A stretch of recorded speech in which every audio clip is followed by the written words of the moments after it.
The new Ford Ranger double cab, launched about a year ago, is featured on Motor Matters a couple of times already.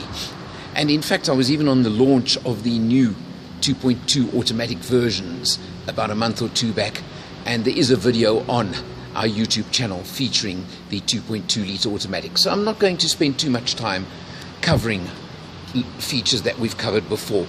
As you can see, this is the XLS automatic version 4x4, so it's got everything you can possibly want. A standard feature on the Rangers now is actually a tow bar that gets fitted. Nice size, big bucky, there's no question and no doubt about that. The 2.2 litre engine puts out 118 kilowatts and 385 newton meters of torque, so it's certainly got plenty of power, plenty of go, rated to tow 3.5 tons, so that's a lot of weight that it can pull and tow. Handsome looking vehicle as well. Price 518,900 Rand for this particular version. Let's take a look inside.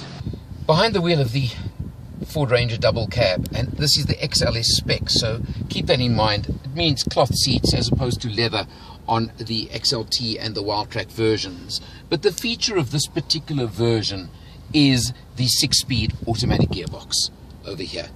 It's a standard torque converter gearbox, but Ford have somehow got it so right with this version.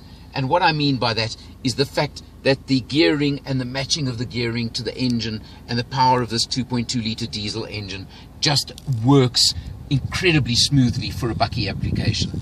So it makes it a very, very comfortable and very practical and easy to use version. Also, next to the gear lever, very important, is you've got your on the fly knob for your 2-high, 4-wheel drive high and 4-wheel drive low applications, and of course over here your diff lock if you really want to go into rough territory, rock climbing or something of that sort. Those are the important hardware functions that are built into this vehicle and that you need to know about. Beyond that, well, the dashboard's pretty standard for the Ford Rangers.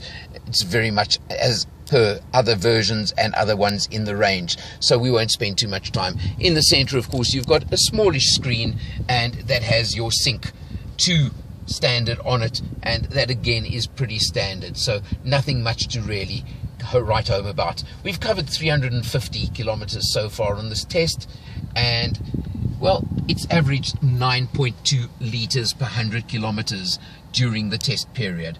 To give you an idea, for a big bucky like this, 4-wheel drive facility available, I think that's pretty fair as well. Overall, well, the Ranger is rough and tough as Ford market it, and they certainly do.